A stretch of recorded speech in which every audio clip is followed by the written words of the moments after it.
चोरी गेलेला मुद्देमाल परत मिळेल का नाही याची शंका असते.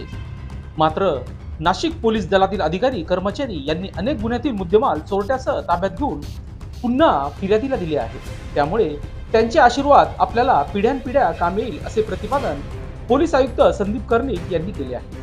नाशिक रोड पोलीस ठाण्यात मुद्देमाल प्रदान कार्यक्रम संपन्न झाला. यावेळी प्रमुख अतिथी म्हणून नाशिक शहर पोलीस आयुक्तालयाचे पोलीस आयुक्त संदीप कर्णिक, उपायुक्त मोनिका राऊत, सहाय्यक पोलीस आयुक्त शेखर देशमुख, डॉक्टर सचिन बारी व्यासपीठावर उपस्थित होते.